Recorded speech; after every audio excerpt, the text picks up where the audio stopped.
Hello and welcome to my YouTube channel, Happy Cells and Souls. My name is Julie Powers and I am a licensed Zumba instructor and a business partner with the Juice Plus company. And I love to inspire healthy living around the world. I love to let people know that life is better when they're dancing through it. But my expanded mission is to create better health at the cellular level and more joy at the cellular level. And I really do believe that we only get one body while we're here on earth, so we have to take care of it. But we're also supposed to spread a lot of light and joy and happiness into the world while we're here, because, if we're not happy, then what's the point, right? So in my life, I've had a lot of really remarkable people come into my life, and I've been able to learn some really cool things from them. And the older I get, the more I realize that I know nothing, basically. And so I get to learn from all of these people around me. And I believe that if we keep open minds, that even if we don't share the same political, religious, any kind of beliefs, we can still learn from each other and be respectful and listen. And so one of the people that I am so excited about talking to and sharing with you in this conversation is my friend Robbie Morris, who I have known since high school, because we went to high school together 1,000 years ago. And, and so Robbie has gone off to Nashville, Tennessee, and he works in the software and security industry, right? Did I get that right? But he is a musician, and that's what we're going to talk about, because we were just talking before I hit the record button that one of the things that brings more light and joy into the world than anything else is music. And so I want to concentrate on that, because we both feel that the world needs as much light and joy and happiness as possible right now. So Robbie, I would love for you to just sort of give us a background here on, you come from a musical family. There are 6 kids in your family, a wide range of ages. You're the baby of the family. But how did you get started in music? I know we were in choir together back in high school. But that's about as far as my musical stuff goes. So tell us about it. Oh, thank you so much for having me. This is awesome. Everything that you said, I would echo right back to you, that is exactly the person and the persona that I have remember from our childhood. Your kindness always overflowed, your willingness to help, everything that you do. And I've always kind of also been attracted to people that bring light and happiness to others, that spread positivity. I mean, obviously the world is a challenge at times, certainly more other times.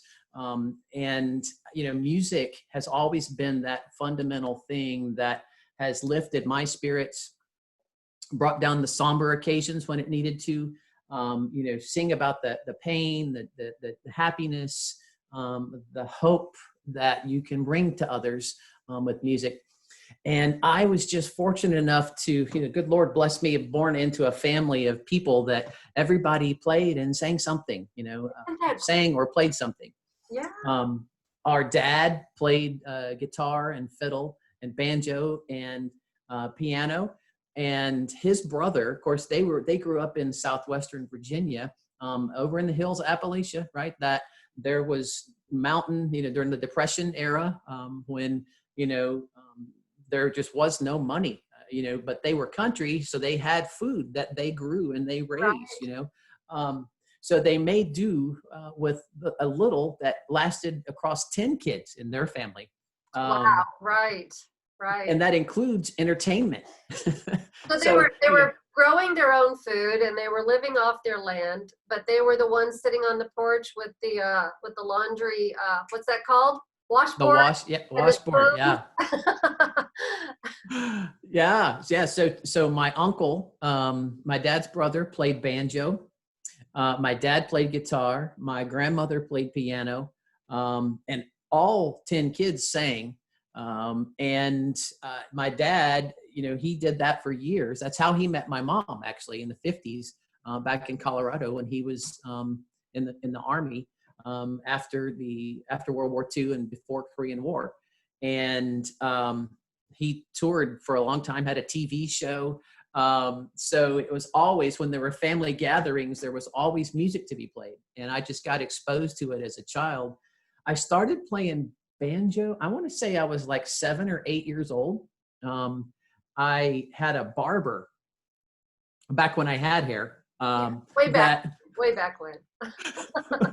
That I was a little kid, those big, like the peppermint, signs on the outside, Right. and this big chair, and this guy, it's like he whipped this thing that goes around your neck, and I was just petrified. And come to find out, this gentleman was a competition banjo player. And so he went back to the door, behind the door in the back of his barbershop, came out with a banjo, and he stood there and he just played. And I was just... Wait, so he was supposed to be cutting your hair, but he decided to play the banjo for you? He did. And I immediately stopped crying. And my dad was like, we're going to do this, So, as soon as it was old enough to start asking for one. Wasn't long after that I got one. And ironically, I took banjo lessons from a fellow classmate of ours, Alan Branson. Oh, Alan, is now, yes. Very, right? Very good banjo player. He really is. And just a good soul. And so I just happened to be fortunate enough to grow up playing from him and another friend of ours, another classmate of ours, Pat Gegg. And we lived out in the rural town of Kaufman. Actually, I don't even think it was a town. It was more just like an area. Yeah, it's just, I don't it's really a little, know. It's a little speck on the map. Right? Beautiful area. Absolutely gorgeous area. My dad, like what happens with a lot of pickers, you kind of find your group of people, and you kind of move around. Well, my dad found a gentleman by the name of Homer Kinnan, who is Lisa Thompson, Sarah Thompson, and Shannon Thompson. It was their grandfather. Okay. And bluegrass and country music. So every Friday and Saturday night, from the time I was probably about 10 years old till I was about 14, 15 years old, we were at somebody's house playing music.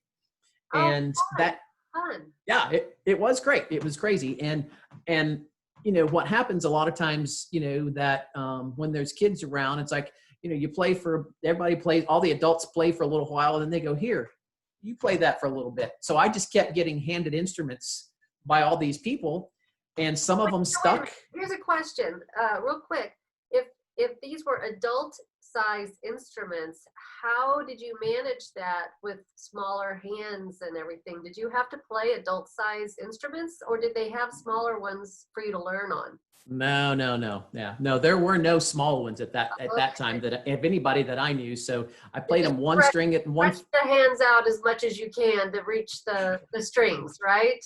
Right. Well, and one string at a time, one finger at a time. You know what I mean? And banjo was my first, but my dad played guitar, so there was always guitars in the house. And at that time, banjos were not cool. Right. So I begged my mom and dad for an electric guitar. And so, girls didn't like 13-year-old boys that play the banjo. Well, it was kind of that hee-haw mentality, it was like, oh, that's right. You played banjo, you should be on hee-haw. But that's right. So they relented rather than hear me complain and beg for it. And got me one for Christmas, an amp and guitar. And at that point, I left the parlors and the dens and started going to the Knights of Columbus Hall and the VFW halls and the parish picnics. Yeah.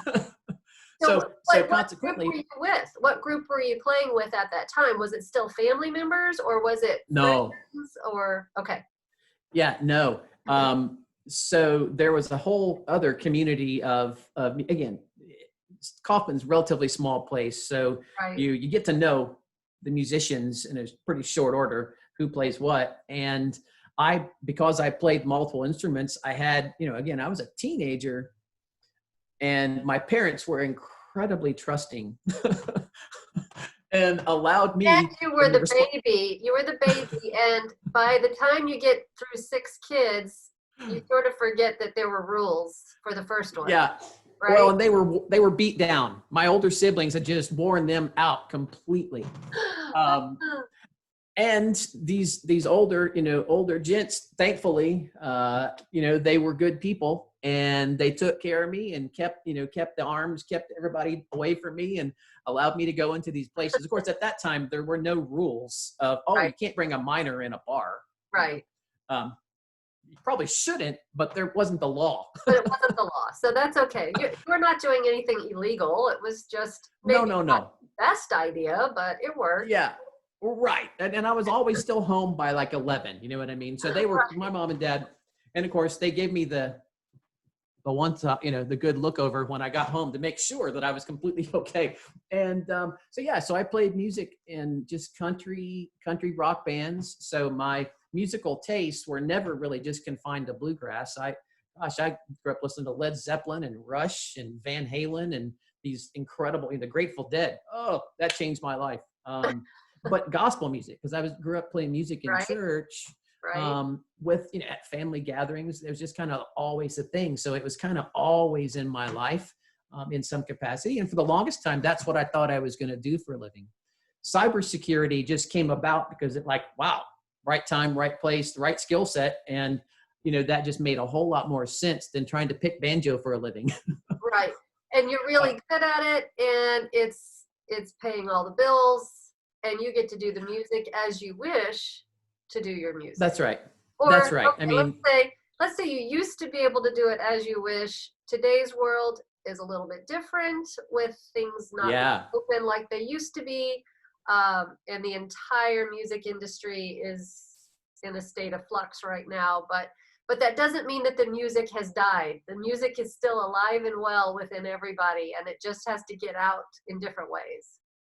That's right. That's right. Kind of one of the, the industry is just shuttered right now. Live performance venues, obviously, the hiatus that big artists, for sure, they can't put on a tour and do all that. So they've got to take that audience, get to their audience in different ways. And that has allowed us, those of us, fans, to be able to get online and hear some incredible musicians from their den, or Right, from their place, or right. the amazing field in the backyard of their house or whatever. So yeah, it really has changed everything.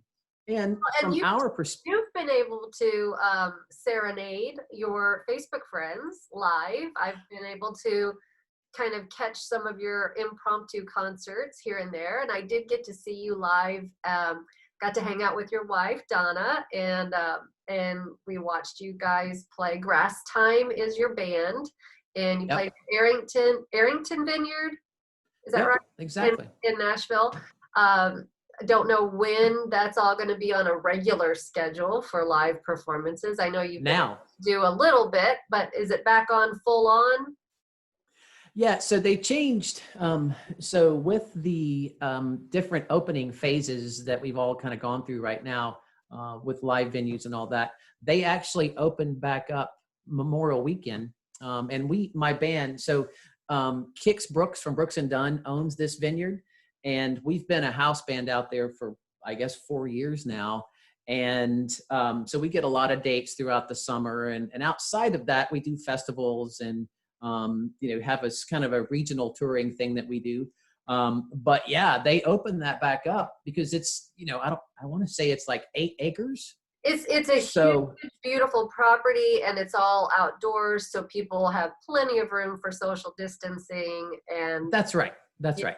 so And they do that. safe They do all that. And right, safe yeah, environment. and fortunately, people respond really well out there, because you think about, we've all heard of just kind of the confusion around all of that stuff, but they've got signs everywhere. They've got lines and stuff on the ground, and tables. There's a ton of tables, and they're all spread apart, and they do kind of keep an eye to make sure that people are practicing good, safe behavior.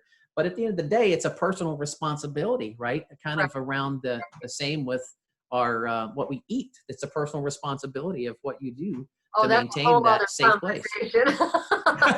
That's a whole other conversation. So I want to ask you, whenever you're on stage and you are performing for a group of people, whether it's a small venue or it's a large outdoor venue where you might have 1,000 people in the grass out there, what is your favorite thing about performing? What is the most fun that you have? Is it actually picking the banjo, or is it being able to sing some of the lyrics? I mean, you've written songs. Tell me, is it performing one of your own original songs? Would love to It hear. may be. It may be. So much like you, I mean, the thing that pushes me is the light and the happiness and joy that I can bring people. And maybe it's one of my songs. Maybe it's, an old standard. Maybe it's a gospel song. And who knows? When people find joy in what we do and what I do, that's what makes me just over the moon happy. I can't, the motivation of being in front of crowds, it's like, well, that's certainly a rush, and it becomes a kind of like an addiction in some sense, that like, wow, I really miss that. And it's true, you do miss performing. And there's no question that, in smaller, if you play smaller venues, then you still can do that. So I cannot imagine what everybody else in these much larger places of what that feels like right now at this moment. But, it's such a joy to bring happiness to people and help celebrate monumental occasions, or, hey, there was that song that my parents used to sing to me, that I grew up with. You don't by chance know that, do you? And of course, playing in front of thousands of people, you get all kinds of random requests. So sometimes you know them, sometimes you don't. Right. And Right. just try to do the best. Where's the coolest place you've ever been able to play live? Oh, without a doubt, the Ryman Auditorium. I knew that was what you were going to say. Yeah, our band got the opportunity last year to open up for a big jam band called Leftover Salmon, and we were just absolutely thought it was a joke, actually, when we got the request, because we don't have a record deal, right? So we go out and find our own gigs, we hustle on our own, and we sure enough got invited to play the Ryman, and we were just like, what? Like, are you kidding and me? Of course, This is a historic it is. place. This is cool. That's right. That's right. And there's people that have lived here for, centuries, decades, never got to do it. And here we are. We've only been together a handful of years, and we get asked, and we were just shocked. Well, it's because you guys are really, really good together. And I am not thank you. I'm not one of those, like, I'm a bluegrass fan. I enjoy listening to you play because I know you, and I'm always amazed at, the intricacies of the finger work. I have short, stubby, dried out fingers, and there's no way I could pick a banjo other than going pluck, pluck, pluck, and it would sound awful. But I'm always amazed at how fast your fingers have to move to get the sound out. And I think it's absolute talent. And I can listen to so much more bluegrass when you're playing it than I could in any other possible scenario. Well, it's such. Go ahead. It's such a wonderful. It feels good. It feels like home to me. And I know it doesn't feel like home to everybody, but I played this music, and it takes me back, to earlier happy times when, again, when a whole family's sitting around, be outside in a park pavilion or in the back porch or whatever, Right. And I've said for years, it's like I have played porches and dens all across this country. That's so cool. That is so cool, really. I mean, Yeah. I hope you're keeping a journal of all these things. So in our last minute, because 20 minutes has flown by very quickly, is there anything that you would like to share that if somebody was thinking about maybe picking up a banjo or trying a new instrument, is there anything that you would like to share with them on what to maybe do first? So, yes. I mean, so it can be incredibly confusing and so frustrating. But one, patience, because nothing happens like that. You know, Right. the moment that you put something in the hands of a child, the child's going to instantly start exploring and learning. You put it in a grown adult, it's like, well, it takes a little bit longer. You know what? I got something else better to do anyway. So you Right. put it down, right? So for sure, patience, you know, and crazy enough, the platform that we're on, YouTube, there are more instructional videos on every instrument on YouTube. True. Very true. And find other people to play with, because that's another key thing too. You know, with bluegrass music, one of the challenges is the tempo is just so fast. It's 150 beats a minute. You know what I mean? And you don't get that in rock and roll and blues and stuff. So start slow and build. Don't ever expect you're going to jump in the deep end of the pool and be able to swim instantly, because that's not how that works. It's repetition. So patience and repetition and practice, right? It doesn't happen to anybody just out of instinctively. It requires a lot of work. Yeah, nobody comes out of the womb being able to pick up a banjo. So I think that's really good advice. And you know, I love that you and Donna both are always about happiness. And I love watching your videos when you share your music. I love being able to see you guys in person and hear you guys play with your band. And so grasstimeband.com is your website, and I'll put that in the information below. But if somebody were to want to reach you, they can just go to that website and look at the contact us section and send you an email, and it'll get to you personally. Um, Yep.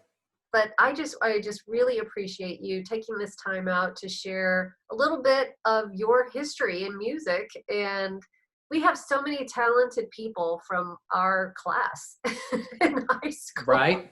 and And that's the and the truth. other classes right before and after us. But I just feel so honored and privileged to be able to know people like you who can actually turn music into something that isn't awful to hear, like what I would do if I were playing the piano. It just No. I don't buy that for an instant. Again, you find joy in the things that make you happy, that's you why I know, dance. That's why I dance. right? That, and hey, you work with what you got, right? I mean, Oh, but I promise you, you're harder on yourself than anyone else, right? I mean, so I would still continue to play, do what you do, and your words. First of all, you are such the precious soul. I absolutely enjoy that we've been able to stay connected over the years, and my gosh, the happiness that you bring, the things you try to do to help people, Julie, that is so special, and as you are. And thank you for having me. I appreciate you, and I love you dearly, and I really do enjoy the time that we get to see each other. thank you, Robbie.